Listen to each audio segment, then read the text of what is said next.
Señor, el cielo y la tierra, Señor, pedimos que en este momento podemos aprovechar de este medio de gracia, Señor, que tú has dado para experimentar tu presencia aquí con nosotros, Señor, por medio de la fe, por medio de escuchar lo que tú tienes que decir, Señor. Esconde el predicador, Señor, y que tú simplemente seas visto y de la gloria tuya, Señor, por tu palabra y por tu evangelio. Gracias, Señor, por tu palabra y que podemos, Señor, todos estar atentos a lo que tú quieres decir a cada uno de nosotros aquí en esta mañana.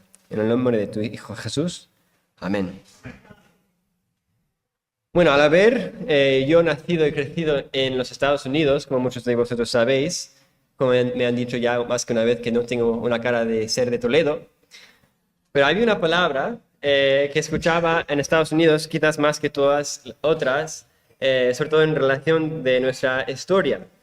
Y esta palabra es la cual que resumía el orgullo americano y es la palabra freedom, la palabra libertad, ¿no?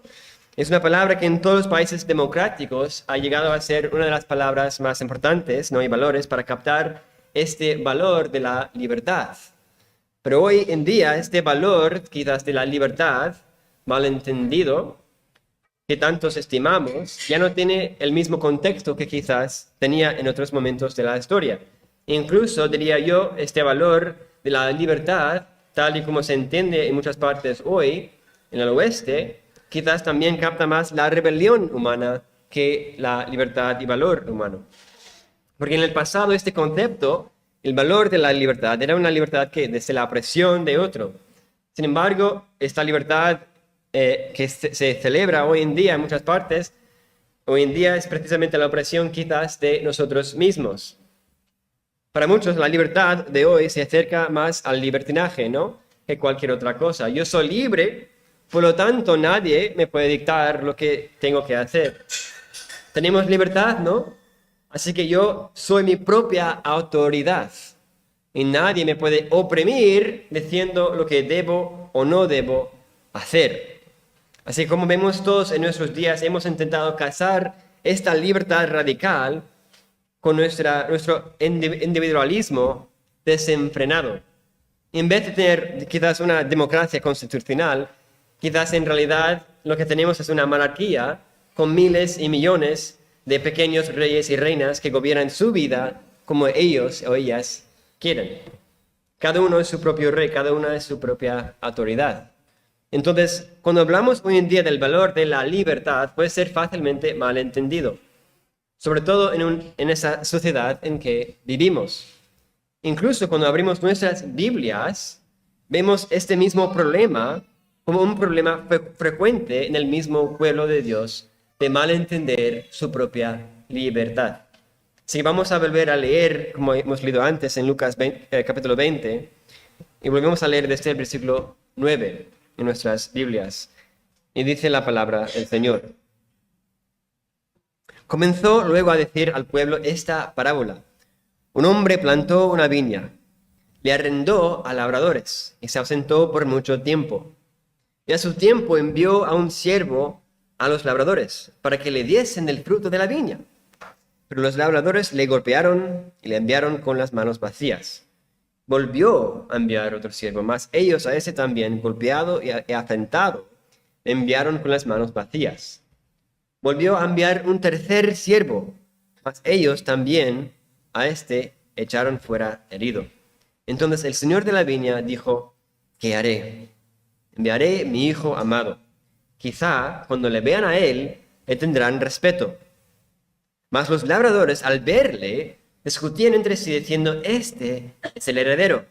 Venid, matémosle, para que la heredad sea nuestra. Y le echaron fuera de la viña y le mataron. ¿Qué pues les hará el señor de la viña? Vendrá y destruirá a estos labradores y dará su viña a otros. Cuando ellos oyeron esto, dijeron, Dios nos libre. Pero él, mirándolos, dijo, ¿qué pues es lo que está escrito? La piedra que desecharon los edificadores ha venido a ser cabeza del ángulo. Todo el que cayere sobre aquella piedra será quebrantado, mas sobre quien ella cayere, le desmenuzará. Y también para volver a poner todo esto en su contexto, Cristo acaba de echar fuera a los vendedores de animales y cambistas del dinero del templo que pedían que las naciones pudieran acercarse a orar al Dios de Israel. Y ahora, después de esto, en lugar del ruido, el caos del mercado, Cristo, al echarlos a todos, se pone a enseñar y proclamar el Evangelio por medio de sus enseñanzas y parábolas.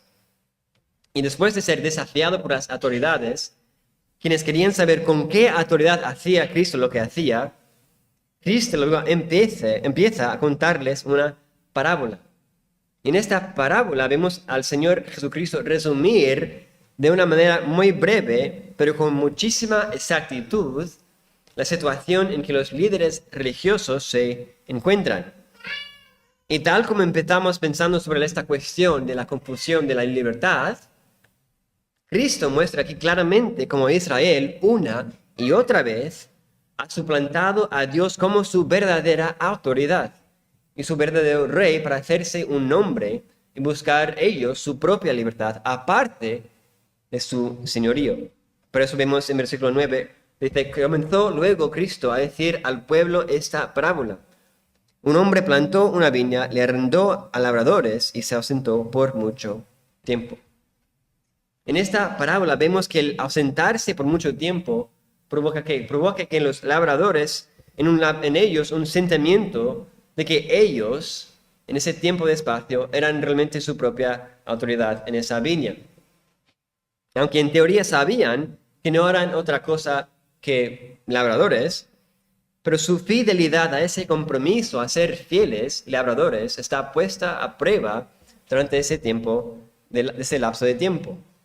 Y quizás ese tiempo de espera parece irrelevante, incluso contrario a los propósitos del Señor de la viña, pero es precisamente por ese tiempo de espera que se manifieste la maldad de estos labradores y su indignidad de servirle.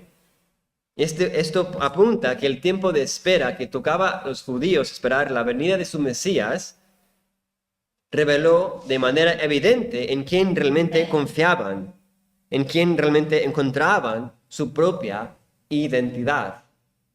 Muchas veces, si conocemos nuestro propio corazón, hasta que el Señor nos lo revele para hacernos esperar en su tiempo, no lo sabremos.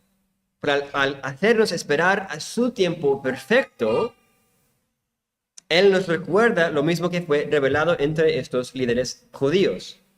Y es el hecho, como vemos, que el corazón humano siempre busca coronarse a sí mismo, hacerse uno mismo el Señor de su propia vida. Podemos ver en toda la escritura esto, ¿no? Desde Adán y Eva, quienes se rebelaron contra su Creador al seguir su propia evaluación de lo que les convenía, o luego al edificar la Torre de Babel, la humanidad, decía en Génesis 11, que decían, hagámonos un nombre. Es decir, buscaban que su propia gloria, su propio nombre, por sus propios logros, en vez de someterse a su Señor, su Creador. Y una y otra vez, el hombre se rebela contra la misericordia de Dios. ¿Para qué? Para mantener su propio control, su propia autonomía, de su libertad personal. Y eso sigue siendo el caso aún entre Israel, al ser llamados aparte para declarar el reino de Dios, y llegaron a verse como una autoridad en sí mismos y un fin en sí mismos. Y aquí vemos la inmensa misericordia de Dios tal como el Señor de la viña. Por eso miramos otra vez el versículo 10 de Lucas 20. Y a su tiempo envió un siervo a los labradores para que le diesen del fruto de la viña. Pero los labradores le golpearon y le enviaron con las manos vacías.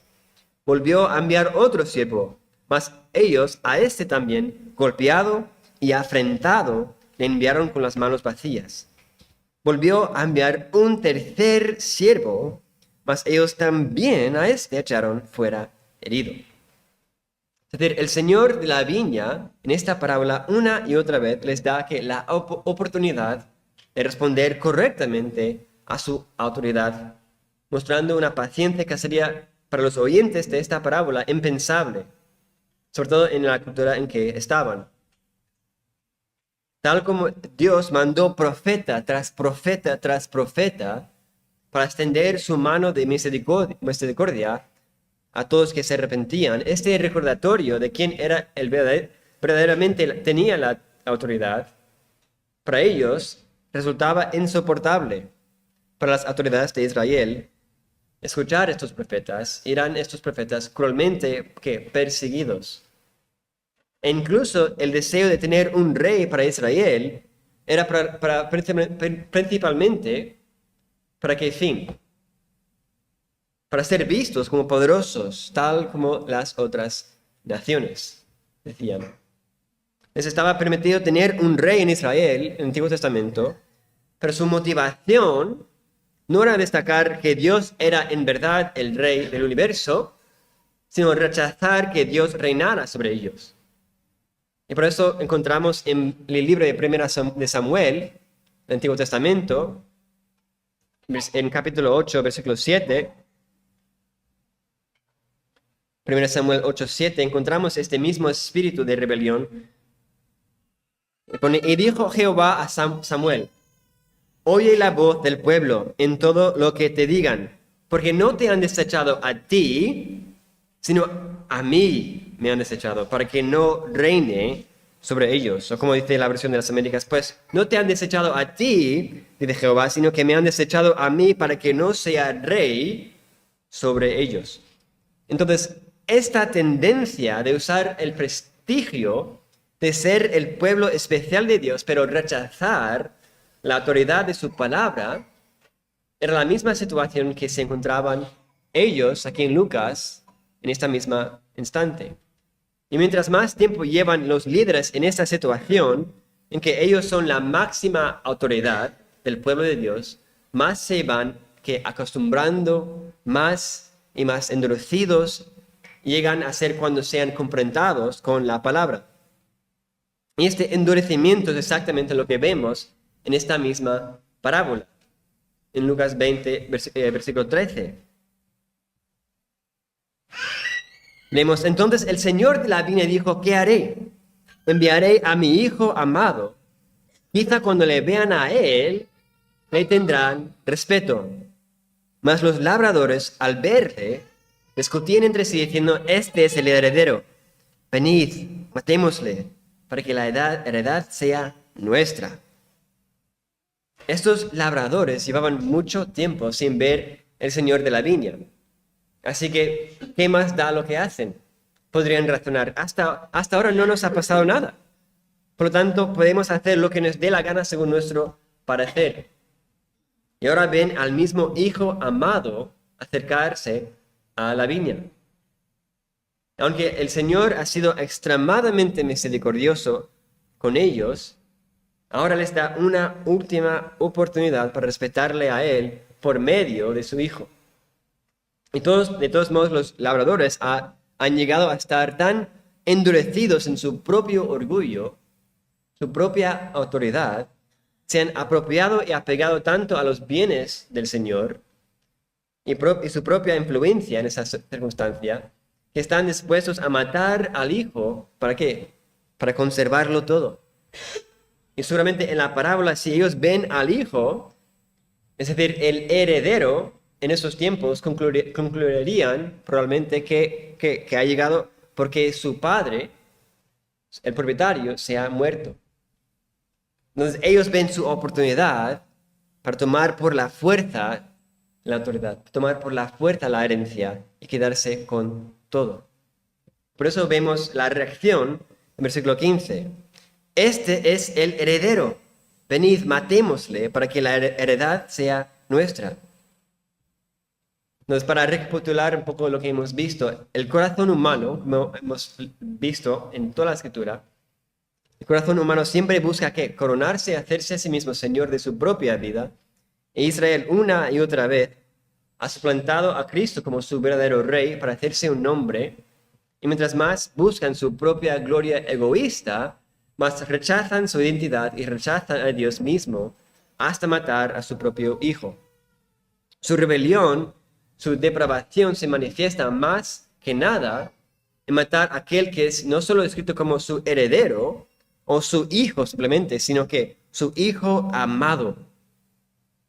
Es decir, le rechazan de la manera más terrible posible, matando lo más precioso del mundo. El Señor de la vida les muestra misericordia tras misericordia, y la respuesta de estos labradores es que aferrarse con aún mayor firmeza a su pecado, a su orgullo, de la manera más provocativa posible. Prefieren mantener la ilusión de su propia autoridad, lo que les lleva a ir más lejos de lo que jamás hubieran imaginado. Estos hermanos muestran cuán engañoso, hermanos, y autoengañador puede llegar a ser nuestro pecado. Como dijo bien el puritano Thomas Watson, dijo: oh buen Dios, ¿hasta dónde ha descendido el hombre? Dice Watson. Primero cometemos el pecado, luego lo justificamos, después nos jactamos de él. Al principio es nuestra carga, luego se vuelve nuestra costumbre, más tarde nuestro deleite y al fin nuestra supuesta excelencia. Y así podemos también describir mucho de lo que vemos en nuestros días. Y esto una vez es una clara declaración de lo que nos dice en el Evangelio, en que Cristo, el verdadero heredero, el verdadero Hijo amado del Padre, será que crucificado con el gozo y la aprobación, y de hecho, de estos líderes religiosos. Si queremos ver quiénes somos en verdad sin la gracia del Señor, si llegamos a sentirnos indiferentes respecto al pecado o pensamos que no es para tanto como estos labradores en la parábola, solamente hemos de mirar a la cruz. Porque en la cruz de Cristo vemos la verdadera y horrorosa realidad del pecado, aun el pecado más pequeño a nuestros ojos. En cada pecado contra Dios, lo que estamos realmente buscando es que la muerte del Señor Jesucristo, queremos la herencia, pero buscamos la muerte de su señorío, la muerte de su control, el fin de su control en nuestras vidas, en cada pecado. Apreciamos más nuestra propia versión de la libertad, que en realidad es nuestro mayor cautiverio. Y rechazamos, como ellos, la única libertad verdadera bajo el reino del Señor, que nos ha mostrado una y otra vez, como a Israel, su propia misericordia. Porque ¿cuál dice Cristo es el fin de tales personas? Leemos en versículo 15, y le echaron fuera de la viña y le mataron. ¿Qué pues les hará el Señor de la viña? Dice Cristo: vendrá y destruirá a estos labradores y dará su viña a otros. Cuando ellos oyeron esto, dijeron: Dios nos libre.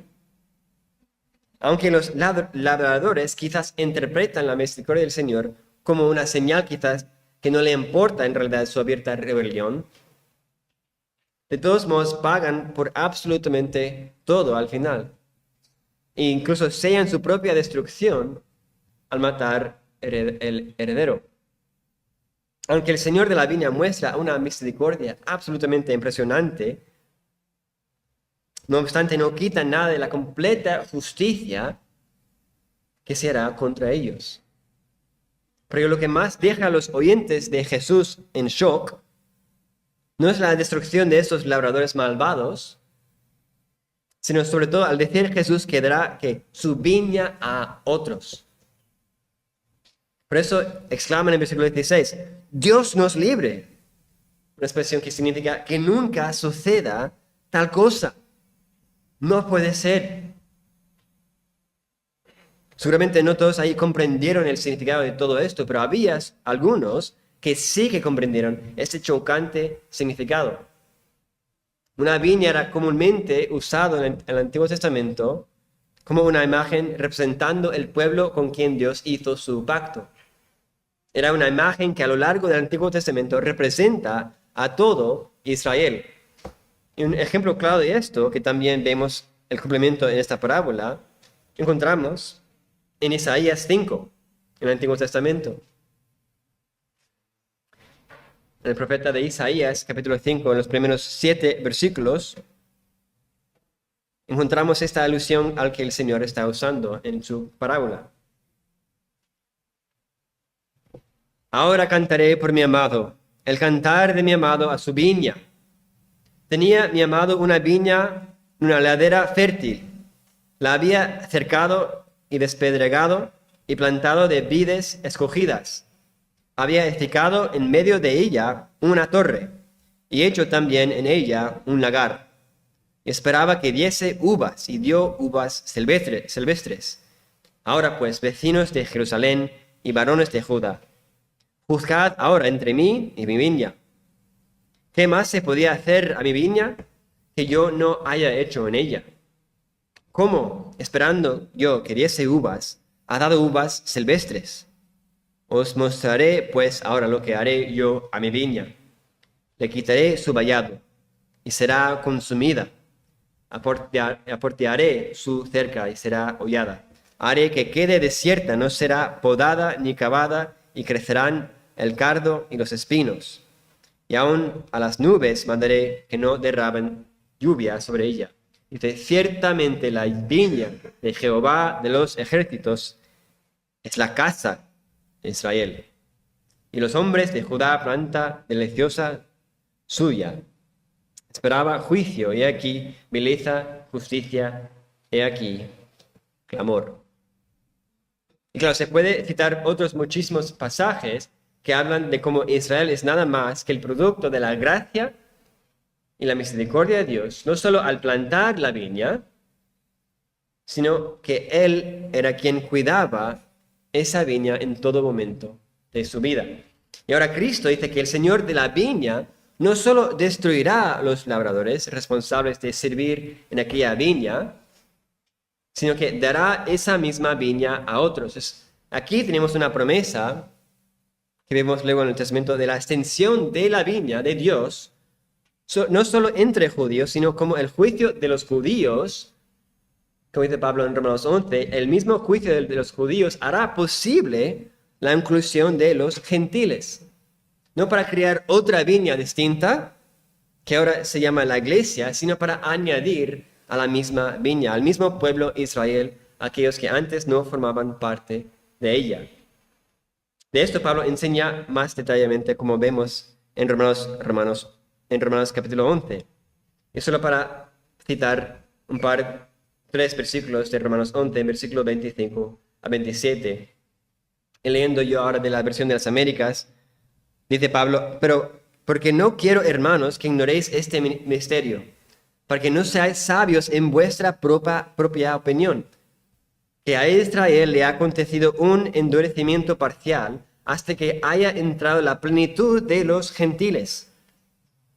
Y así todo Israel será salvo, tal como está escrito, el libertador vendrá de Sion, apartará la impiedad de Jacob, y este es mi pacto con ellos, cuando yo quite sus pecados. Esta es exactamente la conclusión escandalosa que encontramos aquí en esta parábola. Tenemos un endurecimiento de estos judíos en la soberanía de Dios, da paso a que la plenitud de los gentiles. Y de esa plenitud de los gentiles, los siguientes versículos concluyen que de esa manera todo Israel será salvo. Los creyentes entre gentiles van a ser injertados a la única viña, el pueblo de Dios de cada lengua y de cada nación. Esto es el misterio, el asombroso manera que vemos la gracia de Dios en la historia del mundo. Que mientras el mundo, la carne y el diablo más intentan desviar los planes de Dios, los propósitos de Dios, al final, por la sabiduría, conocimiento, su soberanía, solo causan el mismo fin que buscan destruir por su infinita sabiduría. Y ante un misterio como este, tenemos que aprender la lección de estos fariseos que usaban la teología para sus propios fines y para sus propias conclusiones erróneas. Vemos la increíble armonía de nuestra responsabilidad y la trascendente soberanía de Dios sobre todo. Porque al fin de cuentas, Dios no es un problema que debamos resolver, sino un Señor todopoderoso, más allá de nuestro entender, a quien debemos adorar. Los judíos llegaron a creer que por ser ellos el pueblo escogido de Dios, merecían automáticamente todas las bendiciones y toda la herencia de Dios. porque sí, da igual lo que hicieron. Sin embargo, su verdadera identidad no era la que tenían simplemente por nacer como judíos. Israel era el pueblo escogido de Dios siempre y cuando poseyera no solamente la sangre de Abraham, sino también, como dice Pablo en Gálatas, la fe de Abraham. Así, Abraham creyó a Dios, dice Pablo, y le fue contada por justicia. Sabed, por tanto, que los que son de fe, estos son hijos de Abraham. Entonces, en nuestra parábola, lo que los labradores buscan es quedarse con la herencia del Señor de la viña. Pero lo hacen para sí mismos a través de sus maneras malvadas, en vez de servir y ser fieles al verdadero Señor de la viña. Y no son ellos mismos. Pero vemos que Cristo no dice que solamente encontrará otros labradores, sino que dará la herencia, dará la viña a otros. Los que vienen después no solo serán meros labradores más, sino verdaderos herederos de la viña, igual que este hijo. Jesucristo es el unigénito Hijo de Dios y es a la vez el primogénito entre muchos hermanos. Y a todos los que se encuentran en Él, por la gracia de su nuevo pacto, reciben todas las bendiciones, toda la herencia que Él mismo ha merecido. Si queremos saber si somos o no herederos de las promesas de Dios, solo hay que hacernos una sola pregunta. ¿Qué haremos con el Hijo amado del Señor de la viña? Porque Él en realidad es la encarnación de todas las promesas de Dios. Es la promesa de Dios encarnada. Entonces las preguntas para estos oyentes en Lucas 20 son las mismas que son para nosotros. ¿A qué nos estamos aferrando ante Dios para llamarnos sus hijos? ¿Nos creemos herederos porque nos hemos criado en la iglesia? ¿Porque sabemos actuar como todos los demás entre la iglesia? ¿Te consuelas porque eres hijo de creyente o porque has leído la Biblia X veces? ¿De dónde anclas al final tu alma para tener verdadera certeza sobre tu estado personal ante Dios? ¿Encuentras esta ancla en ti mismo o solo en querer conocer la persona, conocer el heredero, el Señor Jesucristo? Como dijo Augustus Topley en la versión original de este himno que acabamos de cantar, que dice: nada traigo en mis manos, dice Topley, solo me aferro a tu cruz. El Señor, el Hijo amado del Padre, es aquella roca de la eternidad. Y de esa roca a piedra es exactamente lo que Cristo apunta a esos oyentes escandalizados. Seguimos leyendo el versículo 16 de Lucas 20.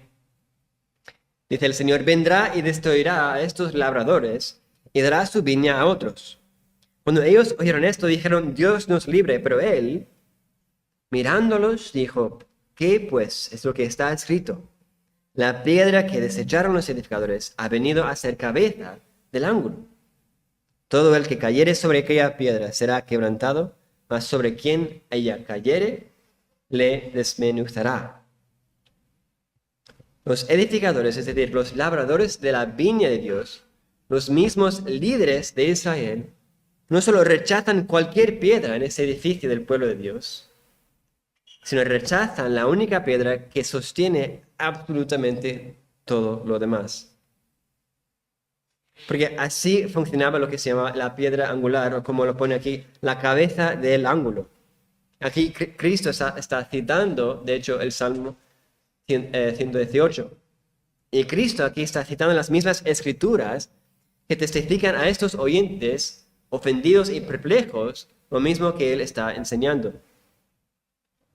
Esto siempre ha sido el plan de Dios desde el principio. Cristo siempre ha sido el centro, siempre ha sido el propósito de todos los planes de Dios a lo largo de toda la historia judía. El contexto del Salmo, de hecho, identifica esta piedra angular en el contexto, de hecho, del templo. Y como recordamos, esta escena en Lucas está pasando ¿dónde? Justo dentro del templo, donde todos pueden ver la gran majestad de este templo. Pero Cristo ahora se identifica como el verdadero templo en que Dios exclusivamente puede ser adorado. Porque al llamarse que la cabeza del ángulo, está diciendo que todo verdadero sentido de todo el templo se sostiene solamente por su propia persona. A pesar de la constante rebelión de este pueblo, es Él que cumple los propósitos de Dios para salvar su verdadero pueblo y a la vez condena a todos que le oponen, sea de donde sean. Pero la única diferencia entre los dos es Cristo la cabeza del ángulo, el eje de toda bendición eterna o de toda condenación. Entonces es Cristo de verdad el objetivo último de todos tus esfuerzos, tu único mediador entre Dios y el hombre. Porque de cualquier otra manera solo nos es dejada la completa ruina. ¿Eres tú el centro de tu propia vida? ¿Te ves tú mismo como el actor principal de tu propia película? ¿O es Cristo el único enfoque realmente de tu vida, tal como es para toda la realidad y toda la creación, desde el principio? Dice Pablo, porque de Él y por Él y para Él son que todas las cosas, a Él sea la gloria por los siglos. Entonces, ¿cómo responden los líderes a esta declaración de Cristo? Irónicamente, si fuera por ellos, habrían matado el hijo y el heredero amado en ese mismo instante. No, en versículo 19, dice, procuraban los principales sacerdotes y los escribas que echarle mano en aquella hora, porque comprendieron que contra ellos había dicho esta parábola. Pero temieron al pueblo. O sea, aún sabiendo que esta parábola era contra ellos, con aún más fervor buscan cometer violencia contra Cristo. Los líderes no entienden ni consideran con seriedad lo que Cristo les enseña.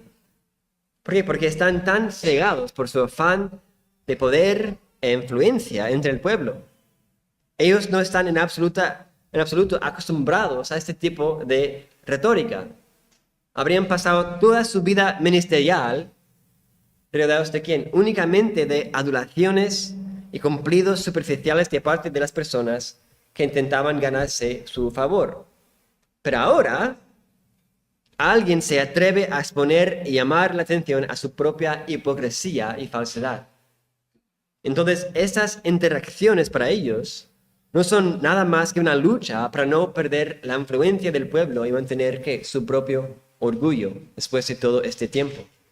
Su único objetivo es procurarse honra personal y quitar de en medio a todo aquel que se oponga a sus designios. Hermanos, ¿cuán lejos irás para proteger tu religión personalizada? ¿En qué te encuentras cómodo sin reconocer tu pecado? No podemos querer que la gloria de Cristo crezca en este mundo si buscamos la atención y honra para nosotros mismos. O queremos la gloria de Cristo o buscaremos nuestro propio nombre y orgullo. Solo puede el conocimiento de Cristo crecer en este mundo si nosotros menguamos en nuestra propia estimación. Eso es lo que nos dijo el mismo Juan el Bautista, que es necesario que Él crezca, pero que yo mengüe. Hemos de hacerlo todo para dar el enfoque sobre la persona de Jesucristo, y para lograr esto necesariamente tenemos que quitar el enfoque sobre nosotros mismos. Que tengamos la misma actitud como el gran predicador del Gran Despertar en América en el siglo XVIII, el señor George Whitefield. Y esto dijo lo siguiente, dijo que el nombre de Whitefield, este predicador, que el nombre de Whitefield se pierda, pero que Cristo sea glorificado, que mi nombre desaparezca en todas partes hasta que mis amigos me olvidan, si por medio de ello se contribuye a la causa del bendito Jesús. Así que estos líderes, llenos de rabia, no viendo su propia oportunidad para deshacerse de este maestro problemático, buscan averiguar si pueden lograr, no por ellos, sino por Roma, lo que quieren hacer por ellos. creando una situación que le haría o enemigo del pueblo o enemigo de Roma, que en cualquier caso tendría suficiente para condenarle. Mientras que ellos pueden deshacerse de ellos, están contentos. Por eso seguimos leyendo. Versículo 19. Procuraban los principales sacerdotes y los escribas echarle mano en aquella hora, porque comprendieron que contra ellos había dicho esta parábola. Pero temieron al pueblo. Acechándole, enviaron espías que simulasen justos a fin de sorprenderle en alguna palabra, para entregarle al poder y autoridad del gobernador. Y le preguntaron diciendo: Maestro, sabemos que dices y enseñas rectamente, y no haces acepción de persona, sino que enseñas el camino de Dios con verdad. ¿No es lícito dar tributo a César o no? Mas él, comprendiendo la astucia de ellos, les dijo: ¿Por qué me tentáis? Mostradme la moneda. ¿De quién tiene la imagen y la inscripción? Y respondiendo dijeron: de César. Entonces les dijo: Pues dad a César lo que es de César, y a Dios lo que es de Dios. Y no pudieron sorprenderle en palabra alguna delante del pueblo, sino que, maravillados de su respuesta, callaron. Entonces los líderes, intentando atrapar al Señor, le preguntan algo asumiendo que la respuesta es simplemente sí o no. En cualquier caso tendrían de qué acusarle.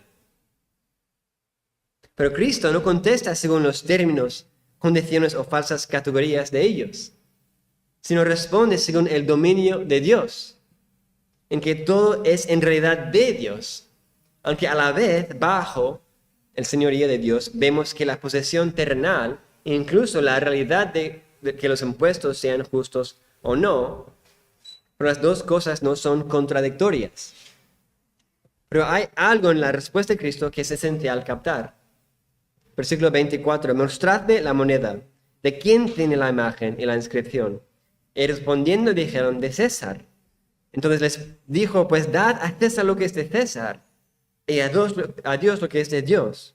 Y no pudieron sorprenderle en palabra alguna delante del pueblo, sino maravillados de su respuesta callaron. Cristo, para reorientar su pensamiento y hace callar su malvada astucia sobre esta cuestión, llama la atención sobre que la imagen, de la misma manera que ellos entienden que la imagen de César en la moneda, hay una imagen de Dios en la moneda, en la misma manera que en la imagen de César en la moneda hay una imagen de Dios en las personas. Nosotros hemos sido creados en la imagen y semejanza de Dios, por lo tanto, igual que esta moneda que pueden entender de una forma superficial, hemos de entregarnos enteramente a Dios con todo que Dios nos presta en esta vida para ser fieles mayordomos. Damos a César lo que es de César porque confiamos que César no es el verdadero propietario ni de nuestras vidas, sino pertenecemos al Señor de la viña, viviendo y obrando con todo que Él provee para su nombre y no el nuestro.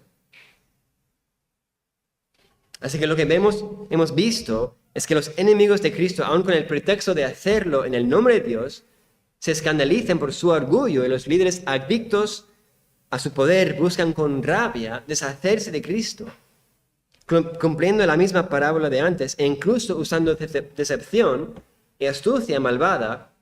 ¿Para qué? Para no perder influencia y autoridad. Ellos son su propio Dios y autoridad. Entonces, al llegar Dios el Hijo, la verdadera autoridad, el verdadero heredero, están por lo tanto forzados a buscar matarle para no humillarse ante él.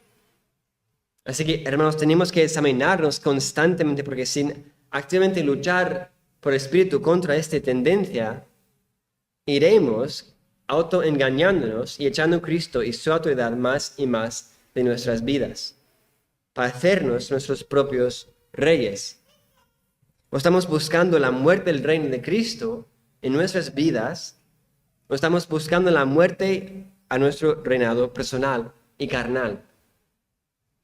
Como preguntó una vez el predicador Paul Washer, ¿lo que estás haciendo ahora para el Señor, lo estás haciendo para Dios o en realidad lo estás haciendo para ti en el nombre de Dios? Hermano, hermana, si ¿sirves tú verdaderamente a Dios o simplemente buscas tu propio beneficio bajo su nombre? Entonces, tal como empezamos hablando de la libertad, solo podemos tener verdadera libertad si entendemos nuestra verdadera cautividad a nuestro pecado. Y Cristo compró nuestra libertad por el precio de su propia sangre. ¿Para qué? Para que pudiéramos encontrar esa única verdadera libertad, haciendo morir nuestros reinados de orgullo, egoísmo, por el poder de su propia muerte en la cruz. Tal como dijo Cristo mismo en Juan 8, de cierto os digo que todo aquel que hace pecado, esclavo es del pecado. El esclavo no queda en la casa para siempre, el Hijo se queda para siempre.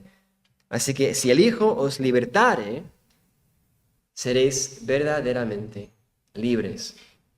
En este mundo que demanda su propia libertad, incluso la de pecar, y nos acusa a la iglesia de tantas y tantas cosas falsas, solo a las palabras de nuestro Señor Jesús puede callar estas voces que constantemente bombardean nuestros corazones, exactamente como lo hizo en Lucas 20:26.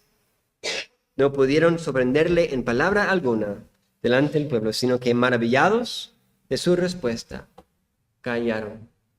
Que nos entreguemos enteramente, siendo imágenes de ese heredero, a nuestro Señor, que es el Señor de la viña y su pueblo, el Señor de su iglesia.